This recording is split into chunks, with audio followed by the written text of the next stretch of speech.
Hey guys, আসসালামু আলাইকুম। কি অবস্থা সবার? আশা করি আলহামদুলিল্লাহ ভালো আছেন। চলে আসলাম আজকে আরেকটা ব্লগ নিয়ে। তো আমি আজকে চলে যাচ্ছি, আমার এক মামা বাড়ি যাচ্ছে ওনাকে এয়ারপোর্টে দিয়ে আসার জন্য। তো আজকে পুরো ব্লগটাতে যাচ্ছে ইনশাআল্লাহ, শুরু করা যাক। সো আমি চলে আসলাম এখন আমার মামাকে নিতে। মামা অলরেডি দাঁড়িয়ে আছে রেডি হয়ে, আমি আসতে লেট করছি। তো স্বপ্ন যাচ্ছে বাড়ি, কারণ আমার না, আমার মামার স্বপ্ন যাচ্ছে বাড়ি। তো মামাদেরকে জিজ্ঞেস করতেছিলাম কি অবস্থা, কেমন লাগতেছে বাড়ি যাচ্ছে।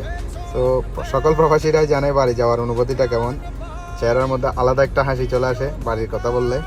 তো আমাদের স্বপ্ন বাড়ি যাবে হয়তো কিছুদিনের মধ্যে ইনশাল্লাহ, সেই সময়ের অপেক্ষায় রইলাম।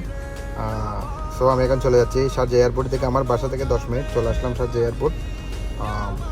শারজা এয়ারপোর্টে আসার পরে আমার মামাকে আমি নামিয়ে দিয়ে দেন আমি চলে যাবো আমার কাজে। তো এটা হচ্ছে শারজা ইন্টারন্যাশনাল এয়ারপোর্ট, দেখতে অনেক সুন্দর মাশাআল্লাহ।